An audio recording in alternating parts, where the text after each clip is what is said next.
The essence of gratitude is understanding that every moment of your life is something to be grateful for.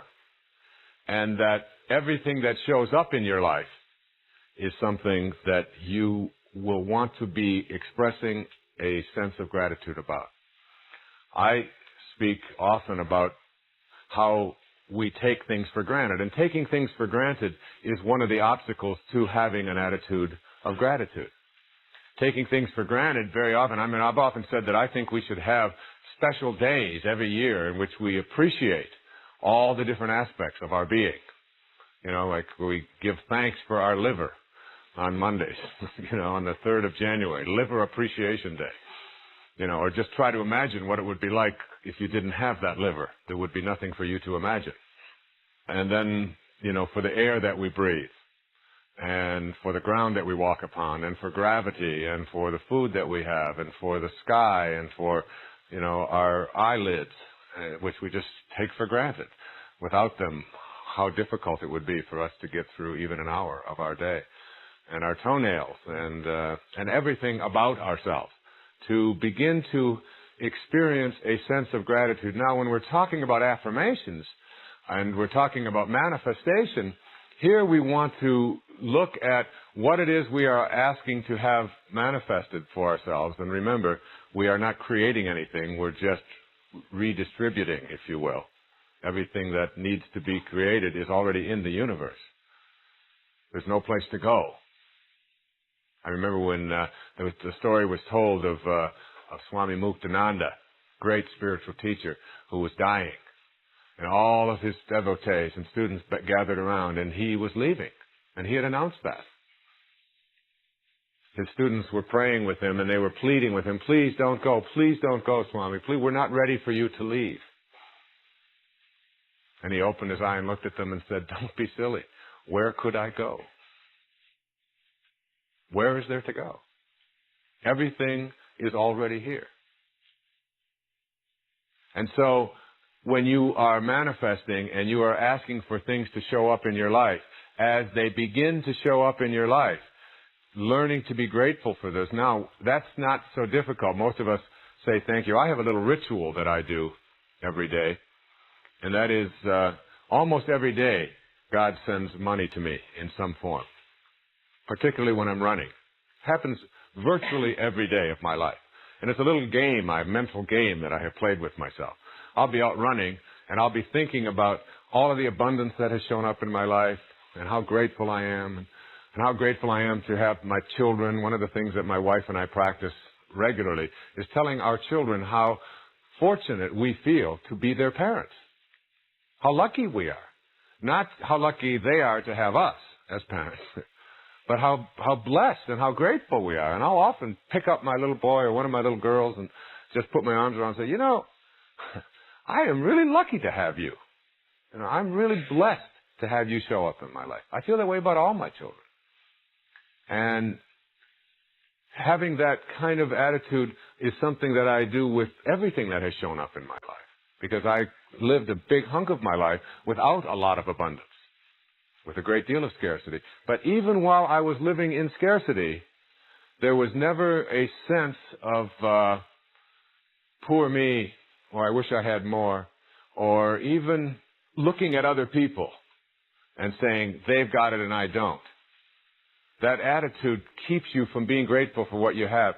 Even as a child, I didn't learn to say, oh, they've got a Cadillac and we have to drive around in an old Chevy or something. There was a sort of an internal knowing that you haven't earned a Cadillac. That isn't something that you even think about as being yours.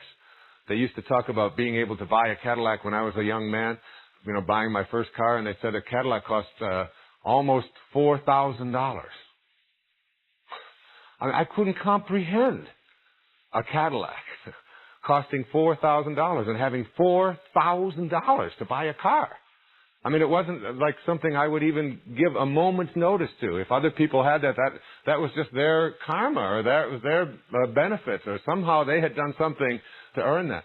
Now, today, when I go to buy a car, $4,000 is an option. You want this stereo system instead of this one? That'll cost $4,000 extra. All right, throw it in. What do I? You know, it's got extra speakers. I mean, my first car was an old 1950 Plymouth that had rusted out sides on it, and I watched that thing every day, and I was so proud of it. I was so excited about that. And the idea of looking at somebody else's new car and thinking that there was something wrong here, that they had it and I didn't, couldn't have occurred to me. And I believe it's that attitude of being grateful for whatever shows up in your life that allows additional things to show up in your life. And my little ritual that I play every day when I'm out running is little coins that I find in the street. I found one this morning when I was running before I made this presentation, right out in front of the hotel. A penny, a shiny penny.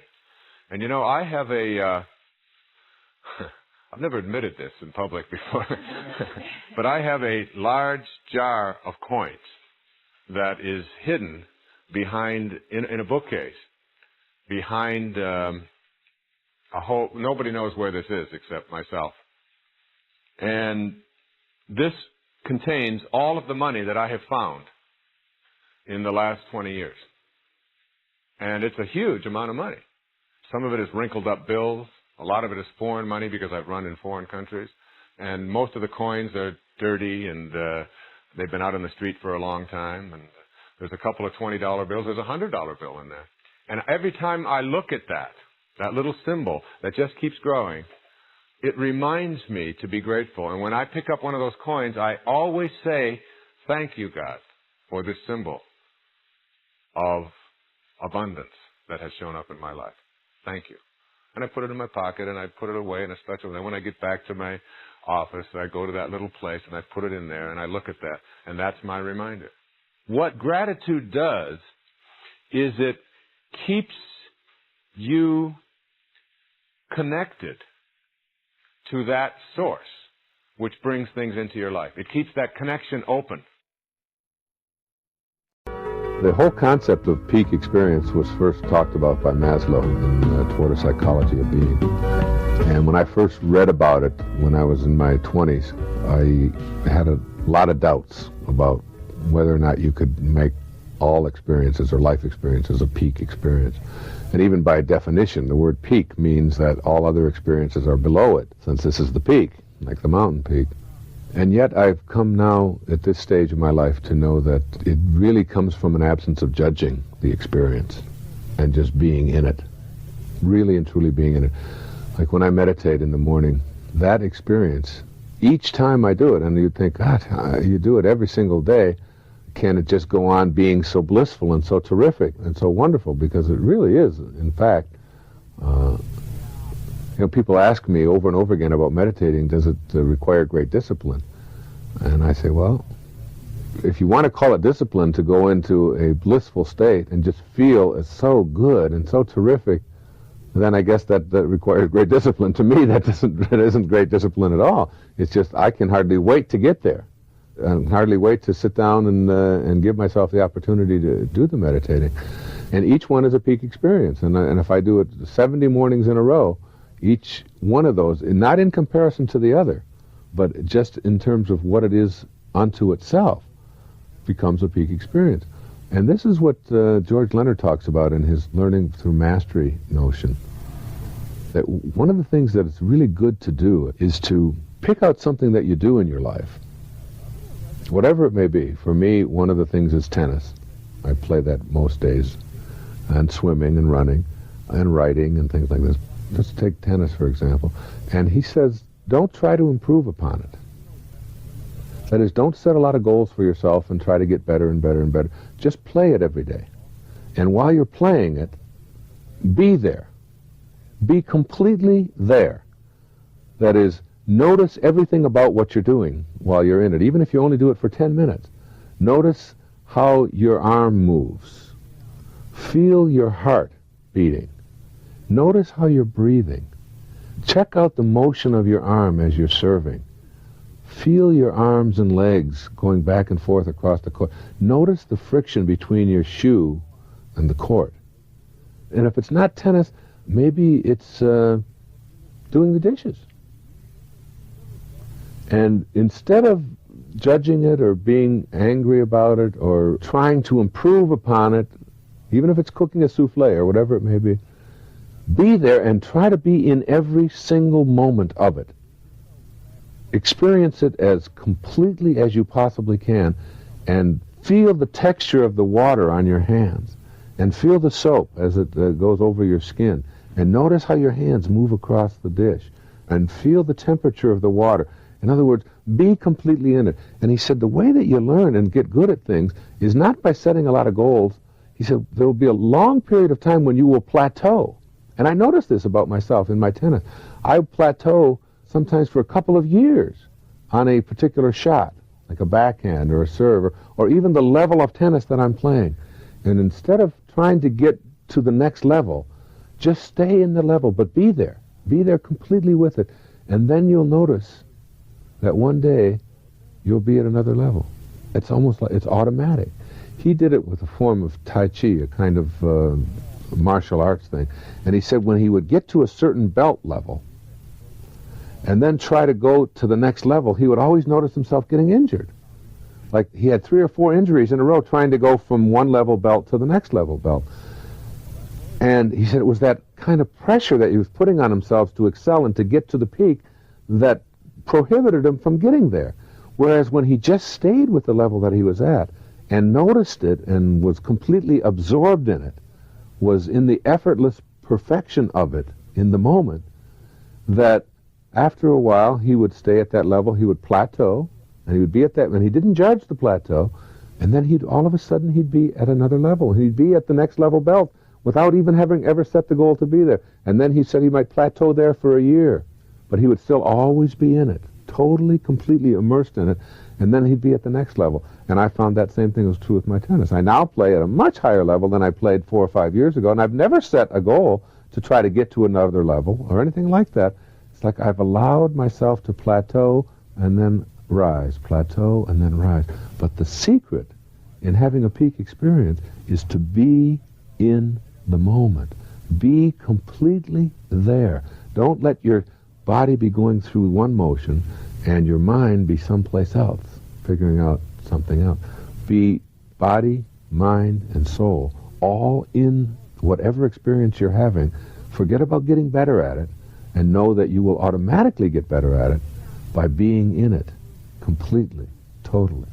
And that's how you can turn all life's moments into peak experiences. All life's experiences, yeah. You can mow the lawn and see it as a chore and have your mind someplace else, or you can totally, completely get into that experience and be there. And it may sound hokey, but it's possible to do. Now, I happen not to opt for that. I have somebody else come in and mow the lawn, and I'm totally in the moment as I write out a check for them to do it, because I choose to use my moments in a different way. But the things that I do choose to immerse myself in, I am completely in them, and they tend to grow, and I tend to improve without having to set a lot of goals to try to do so. And lo and behold, a teacher comes along and helps me with something that I didn't even realize I was doing, in whatever it may be.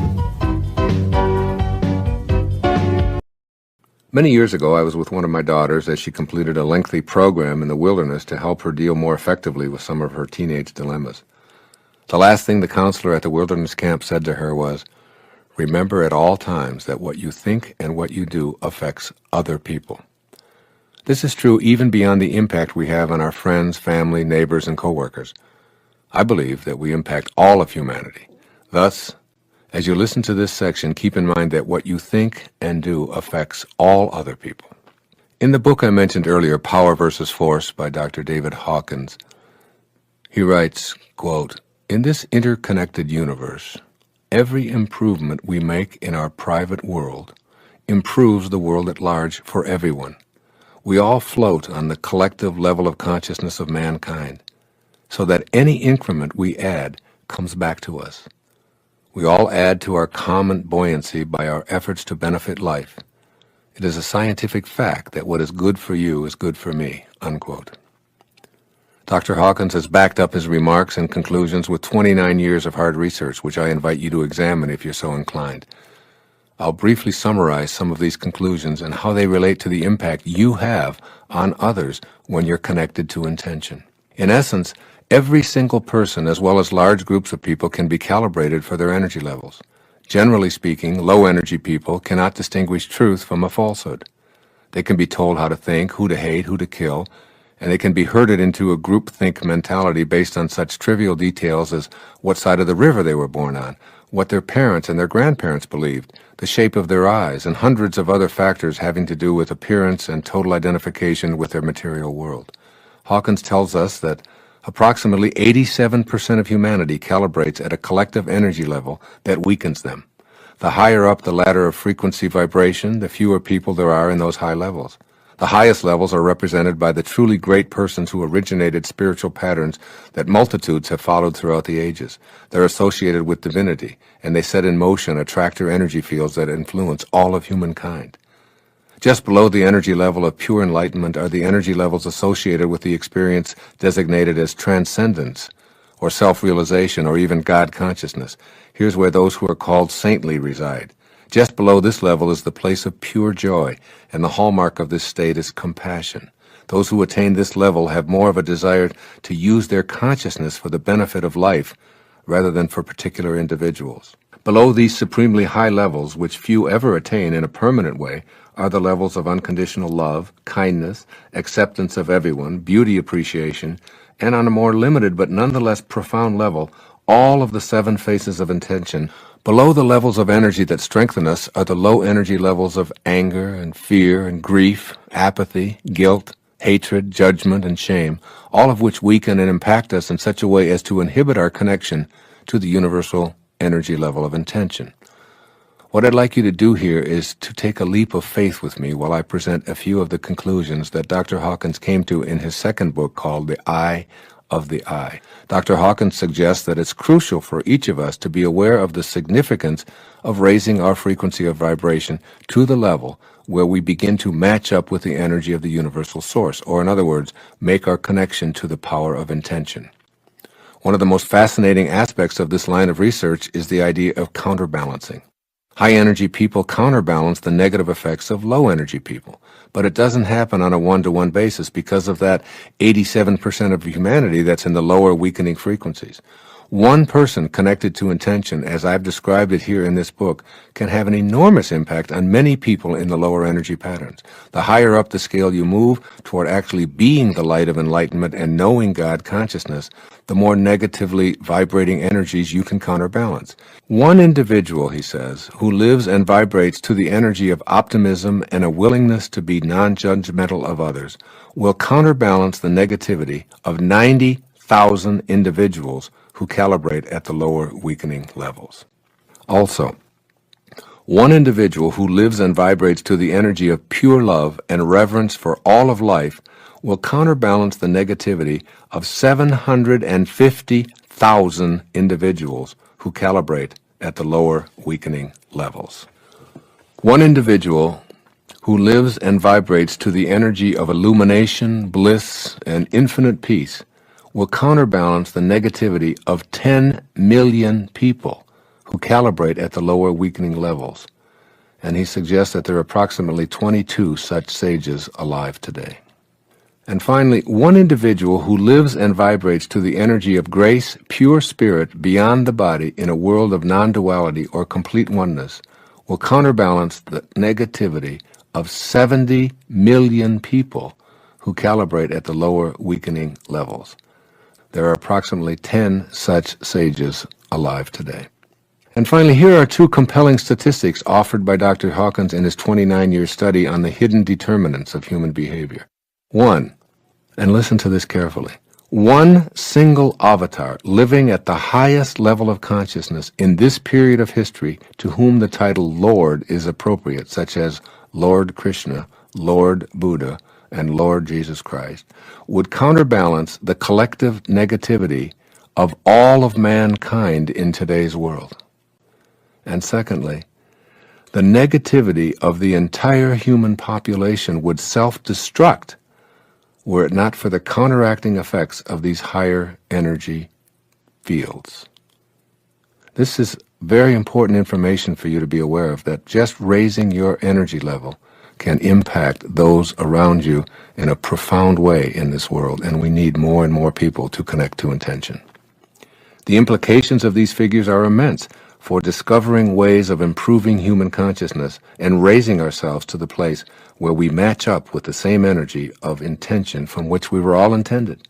By raising your own frequency of vibration just slightly to a place where you regularly practice kindness, love, and receptivity, and where you see beauty and the endless potential of good in others as well as yourself, you counterbalance 90,000 people somewhere on this planet who are living in the low energy fields of shame, anger, hatred, guilt, despair, depression, and so on. With these words, Mahatma Gandhi sums up this chapter on how we can impact the world by staying connected to that which intended us here in the first place. Quote, "We must be the change we wish to see in the world. By being it, we connect to the eternal part of us that originates in infinity." Years ago, my wife and I were going through some personal difficulties. We were making a decision about whether or not we were going to stay together, very frankly. Everybody in a relationship, I believe, has these moments and times when there's a struggle there and you've been together for a while and you're not certain whether this is the right path and you're thinking about these things and so on. And nevertheless, it was a very difficult time emotionally for both of us. And I can remember years and years ago, as we were going through this, what it did for me to be in that state. I became much more loving. I became much more concerned with other people. I became less concerned with the pettiness of so many things that you find yourself worked up about, because I had a different focus in my life. And I can remember thinking as we resolved it and got back closer together, and today are very close and very loving together, looking back on that time as like something that I had to go through at that time. And that what it did is it helped me to see how absurd it is for us to be focused on the minutia of life, whether or not the walls are clean, or whether or not the toys are put away, or whether or not your food is prepared on time, or whether somebody is late with something, or whether the phone doesn't ring or does ring or whatever. Like all of those things are so minute in contrast to what you're really struggling with. And then what it also helped me to do in terms of getting this big picture was to look at some of the things that other people were going through. Some of the problems and difficulties that they were having. Very often when something goes wrong in somebody else's life that we're close to, one of our parents gets ill, there's an accident of some kind. When Marilyn had that accident, I can remember how it affected me. And it gives you pause to remind yourself that you have a lot to be thankful for, and that you have a very powerful mind here that can make anything happen that you want to happen, as long as you keep yourself centered or keep yourself focused. I was able to shift from all of those petty little things. I can remember I was doing a show out in Seattle at that time that I was going through that tough period. And somebody asked me a question that 6 months before I would have answered sort of flippantly, sort of smart-alecky. It just wouldn't have given it the attention that it deserved. I would have thought of it as perhaps too trivial. And I can remember looking into the woman's eyes who asked me the show. I was on a TV show out there in Seattle, and thinking, because I was struggling at that time, I became much more compassionate towards this person, much more tuned into the pain that they were feeling, even though it seemed trivial in comparison to what I was. And it allowed me to get to be more loving. And then I look back on that now and I think, well, that's what I had to learn. That's what it was for, that there's a purpose in everything. And that perhaps one of the things that I had to learn 8 or 10 years ago was how to be more compassionate. And perhaps the only way I was going to learn how to be more compassionate was to have to go through some of this stuff myself. So, like, you can do that. You can do that now in your own life. Know that there's a lesson in this for you. Know that there are no accidents in this perfect universe. And know that the deep troubles that you may be experiencing or may be hard for you have something in them for you. And that there's a secondary purpose to them. And if it does help you to slow down, and if it does help you to get a bigger picture, and it does help you to be more compassionate and more loving towards other people, then what you do is you begin to bless those things that are in your own life as offering you an opportunity to transcend them. And once you've transcended them, then you don't have to go back to that again. And for sure, my wife and I do not have to go back to ever doubting whether we want to make it and whether we want our family to stay intact and whether we want to stay loving and so on. We don't ever have to question that again. We've been there, and we both learned how to look within. And when you do look within, to be grateful for what this person is offering you. So that every time I think about my wife behaving in a way that I don't like or vice versa, we've learned how to zip it, how to just not make ourselves miserable by saying things and by doing things that will just create more difficulties. Because we've been on the edge. We've been to that edge, and we've looked over the edge and seen what it's like to maybe have to raise a family as a single parents or whatever, and to be without each other. And now we're a tremendous source of strength to each other instead of looking for the things that we don't like. So the way to the big picture often is through seeing the problems in your own life from a different perspective and seeing how difficult other people have it, We have these people in our lives. And these people show up and they say something in a certain way, and it doesn't make any difference if somebody else said it, we would just ignore it. All right? But they come along and they say this thing, and boom, off you go. And you're frantic, and you're mad, and you're angry, you're upset, you're worked up, you're feeling unworthy. So these people, to me, are your soulmates, you see. Because what they're teaching you at any given moment in your life is you haven't mastered yourself at this moment. You're not in charge of yourself. Those people who can push your buttons and send you into a frenzy, or into an angry space, or into a space of self-repudiation, are people who are divine masters disguised as manipulative, crass, unconcerned people. And rather than being mad at them and being upset with them and saying that they shouldn't be this way, your task ought to be to turn to them and bow and say, I honor you as my teacher.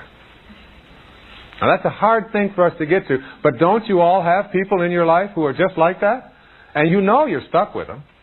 These are people who are not on your path. You know they're not on your path. They're not even on an entrance ramp to your path. They're in a different place. They're from a different planet. But nevertheless, they're there with you. And you're sharing the journey with them. And it's very interesting. I mean, I have 8 children. And my children are the ones that are very good at knowing how to push these buttons. I have one daughter particularly, her name is Serena, that can really do this very well. She's real good at it. She's always giving me advice almost every day on how to be a better parent. She even said to me one time, she said, I can't believe you actually wrote a book on how to be a better parent. I just can't believe that. She was about 9 years old, telling me this. You really wrote that? And whenever she gives me this advice, it's like, or she starts going into one of her routines, I find myself, really being challenged. I don't usually turn around and say, I honor you for, I'm usually saying, well, But nevertheless, there's a part of me that recognizes this, and I also recognize it in my relationship with my wife. And we've been together for a long time, and there are areas where she will say something, and I will find myself, and then I'll stop. You see, because essentially, the ego part of us wants us to be right, whereas the higher part of us always wants what? Peace. That's all it ever wants. So it's like you have to really learn, if you're going to feel worthy of having something show up in your life, how to be peaceful. And the way to be peaceful in your life is to, in all of your relationships, when you have a choice to be right or to be kind, to just pick kind, to just choose to be kind at any given moment in your life. You are honoring that higher part of you, you feel peaceful, and you've let go of the ego need, which says, wait a minute, you're important. And you have to prove that this other person shouldn't have done that, and all of that kind of stuff. But Serena, I remember her telling me, she's great. She would tell me, giving me advice on how to be a parent. And one day I just had it with her. And I said, Serena, I said, it's time for you to stop telling me what kind of a parent to be, and stop blaming me for the kind of parent I am, and take responsibility yourself for the kind of parent that I am. And she stopped, And she assumed this pose that she always assumes with her hand on her hip, and her knee going up and down real fast. And she said, "You want to run that one by me one more time?"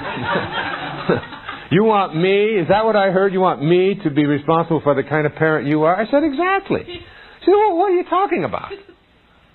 I said, "Well, before you came here, you had a choice. You have certain heroic missions that you have to fulfill while you're here on this planet." And I'm giving her this little lecture, She said, "Well, what do you mean before I came here?" She said, "I don't remember that." I said, "Well, your memory isn't anything that you should rely upon to determine whether this works or doesn't work. You don't remember being 4 months old and being in your crib and throwing up all over it, but you did. You don't remember your dreams last night. You don't remember what you had for dinner last Thursday. Your memory isn't a good indicator of what it was. Just trust me, this is true. Before you come here, you choose your parents. You get to pick who your parents are. And you have certain lessons that you have to learn, and you picked me to be your father, and you picked Mom to be your mother, and you should stop complaining about the choice that you made." She said, "I don't remember any of this." I said, "Well, forget about whether you remember it or not." She said, "You're telling me that I chose you to be my father before I came here, and I had lessons to learn through you." I said, "Exactly. And you should stop blaming me. You should just take responsibility for the choice you made." She said, "I must have been in a big hurry."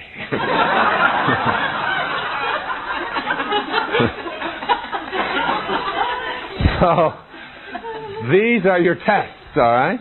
So what I would like you to think about when you think about honoring your worthiness to receive anything is that all of the people in your life that you find yourself in conflict with or having a difficult time with, whether they're strangers or spouses or children or grandparents or in-laws or even people who are no longer here on this earth plane, if you can say to yourself, when I have this choice at any given moment to be right or to be kind, and I'm going to let my ego get out of this thing, and I'm going to choose to be at peace, as it says in the Course in Miracles, I can choose peace rather than this at any given moment.